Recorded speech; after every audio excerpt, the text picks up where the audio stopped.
अस्सलाम वालेकुम जी। Fundamental of physics Halliday Resnick Walker का 10th एडिशन है, चैप्टर 35 इंटरफेरेंस प्रॉब्लम 11। वो कहता है फिग दे दी गई है 35.4 जिसमें वेवलेंथ है 500 नैनोमीटर की जो हवा में है।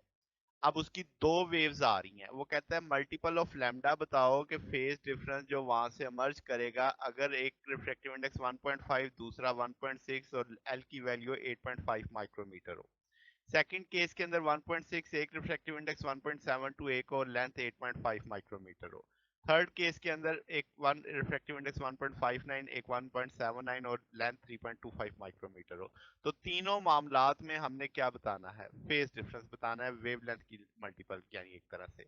फिर जनाब वो कहता है तीनों जो सिचुएशंस हैं इसमें अगर वेव एक कॉमन पॉइंट पे पहुंचती है विद सेम एम्पलीट्यूड वहां से निकलने के बाद, तो उस सिचुएशन में बताना है कि ब्राइटनेस क्या होगी, यानी कंस्ट्रक्टिव या डिस्ट्रक्टिव इंटरफेरेंस वाली से।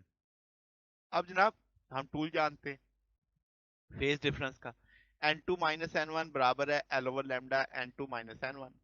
अब यहां से फेज डिफरेंस निकाला जा सकता है। लेंथ दी हुई है, वेवलेंथ दी हुई है, रिफ्रैक्टिव इंडेक्स का फर्क, तो 1.7 आ जाएगा फेज डिफरेंस। इधर भी 1.7 आ जाएगा, सेम उसी सेकंड केस के अंदर 1.6 1.72 और उस वेवलेंथ का लेंथ उतनी ही है।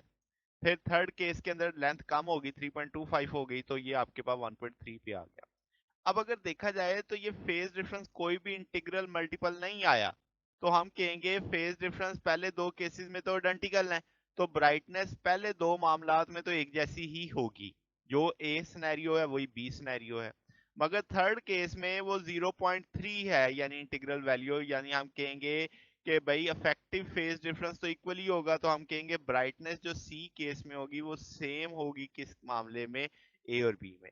बात समझ रहे हैं कि आपके पास वो 2 से 0.3 कम है, ये 1 से 0.3 ज्यादा है, तो चूंकि आपके पास वो एक सिमेट्रिक पहलू चल रहा होता है, तो जितनी ब्राइटनेस इस मामले पहले ए और बी केस में आनी है उतनी ही ब्राइटनेस एक तरह से सी केस में भी बनेगी आपके पास।